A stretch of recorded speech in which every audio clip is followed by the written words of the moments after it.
తిరుమల శ్రీవారి ఆలయం ముందు హోటల్కి సంబంధించిన ప్రచార రీల్స్ చేయడం వివాదాస్పదమైంది. హోటల్ యజమాని ఆలయం ముందు తన హోటల్ గురించి వివరిస్తూ వీడియో చేయడంపై టీటీడీ ఆగ్రహం వ్యక్తం చేసినట్లు సమాచారం. శ్రీవారి ఆలయం ముందు రాజకీయ వ్యాఖ్యలు, ప్రచార రీల్స్ చేయవద్దని టీటీడీ గతంలోనే హెచ్చరించింది. నిబంధనలు ఉల్లంఘిస్తే కేసులు నమోదు చేస్తామని కూడా స్పష్టం చేసింది. అయితే తాజా ఘటనతో హోటల్ యజమానిపై కేసు నమోదయ్యే అవకాశాలున్నట్లు సమాచారం.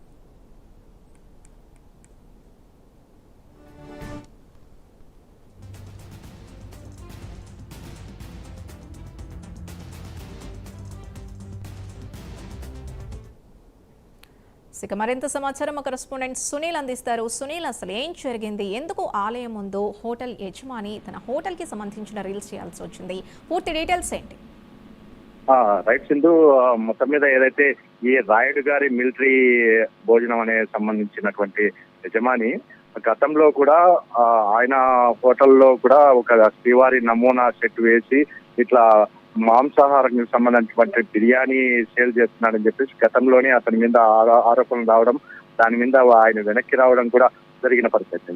ఈ నేపథ్యంలో కూడా ఈ రోజు నిన్న చూసుకున్నట్లయితే నిన్న తిరుమల శ్రీవారి దర్శనానికి వచ్చిన వ్యక్తి నేరుగా శ్రీవారి ఆలయం ముందు అతను ఒక రీల్ చేసిన పరిస్థితి అయితే ఉంది. ఎందుకంటే ఇక్కడ నుంచి మొదలు పెడుతున్నా, ఇక్కడే రాయుడు గారి మిలిటరీ భోజనం అని చెప్పేసి ఇక్కడ నుంచి మొదలు పెడుతున్నాం అంటూ ఆయన రీల్ చేసిన దాన్ని పెద్ద వివాదం అయిపోయిన పరిస్థితి ఉంది.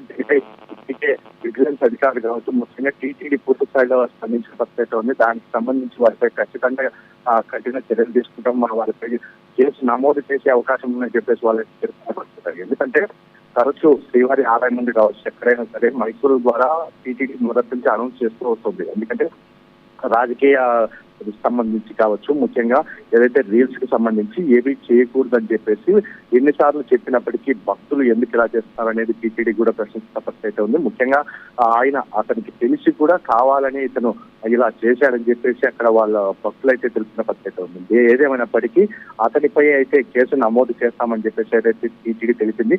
ముఖ్యంగా తరచూ ఇలా జరుగుతున్న కొన్ని ప్రాంతాల్లో పట్టించుకునే పరిస్థితి ఉంది. కానీ తిరుమలలో మాత్రం దీనికి మాత్రం వ్యతిరేకం అని చెప్పచ్చు. ఎందుకంటే తిరుమలలో ఎప్పుడు ఇటువంటివి చేయకూడదు, ముఖ్యంగా రాజకీయాలకి సంబంధించి రాజకీయ నాయకులు ఏటివి మాట్లాడకూడదు. ముఖ్యంగా అదే కాకుండా ఇటు ఏదైనా రీల్స్ అంటే దేవునికి సంబంధించినటువంటి రీల్స్ కావచ్చు, ఎటువంటి పాటలకు సంబంధించిన రీల్స్ కూడా ఏవి చేయకూడదని మొదటి నుంచి టీటీడీ వారిపై కేసులు నమోదు చేస్తూ వస్తుంది. ఆ నేపథ్యంలోనే ఈ రోజు అతను చేసింది కూడా తప్పే అని చెప్పేసి దాని గురించి కేసు నమోదు చేసే అవకాశం నాకు తెలుస్తుంది. దీనిపై ఇప్పటికే హిందూ సంఘాలు కూడా డిమాండ్ చేస్తున్నాయి. ఎందుకంటే అతని హోటల్ కి సంబంధించి అతను ఒకవేళ ప్రమోషన్ చేసుకోవాలనుకుంటే బయట ఎక్కడో చేసుకోవాలి, కానీ శ్రీవారి ఆలయం ముందు వచ్చి అతని హోటల్ కి సంబంధించి మాంసాహార విక్రయానికి సంబంధించి ఎలా ఇక్కడ వచ్చి ప్రమోషన్ చేస్తాడు అని చెప్పేసి అక్కడ మండిపడుతున్న పరిస్థితి ఉంది. ఏదేమైనప్పటికీ అతనిపై చర్యలు తీసుకోవాలని చెప్పేసి ఇప్పటికే హిందూ సంఘాలు కూడా డిమాండ్ చేస్తున్న పరిస్థితి కనపడుతుంది.